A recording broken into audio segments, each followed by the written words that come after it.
ما بێ مناڵەکانشمان فێری ئەوە بکەین کە ئاشنا بن بە کلتوری کوردی فۆلکلۆرەکەمان. زۆر سپاس بۆ ڤیم فاوندیشن کە ئەم تابلۆیان بۆ ناردین و مناڵەکانی ئێمە ئەم تابلۆیان بە مشکی خۆیان تعبیر کردووە. واتە ئێمە دەرسێکی تەواو قسەمان کرد مناقەشەمان کرد کە ئەیانەیە چی هەبێ لە سلەیمانیا چ شتێک زۆر دڵیان پێخۆشەکە. گەشتنا ئەو قەناعەتەی کە حەزیان لە ڕوبەرێکی فراوانە بۆ یاریکردن و ڕاکردن و سەوزایی بە ینی بە کوردیەکەی لەگەڵ هەنێک بینا کە تایبەت بێ بۆ خۆیان یەکی لانش میکی ماسەکانمانە.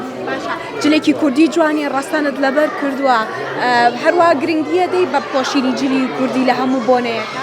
بەڵێ بێگومانە ما بێ مناڵەکانشمان فێری ئەوە بکەین کە ئاشنا بن بە کلتوری کوردی فۆلکلۆرەکەمان. بۆنەکە تایبەتە بە شاری سلێمانی پێم بڵێ شاری سلێمانی بۆ تۆ چیە گەیەنی؟ شاری سلەیمانی وڵی بابەتێکی زۆر قۆڵا شاری سلەیمانی ینی خۆشەویستێکی تایبەتی هەیە لە دڵی هەموو کەسێکا جێی خۆیەگرێت. شوێنێکی ئێرە زۆر بەلاوە تایبەتە کە بێتاقەت بێ حەزەکەی بڕۆیتە ئەیمانی بە دەرکی سەراتەوان زۆر خۆشە ئەرچۆن بەڵێ کە بێتاقەت بی ئەوێ ببینی باشە بی زۆر باشە زۆر خۆشە. باشە چ خواردنێکی ئێرە پێخۆشە؟ یاپراخان بەرەخ زۆر تایبەت یاپراخی کفتەی سابوونکەران تێ سابوونکەرانیش زۆر خۆشە. خۆتەی زانی دروستی کێ نازانم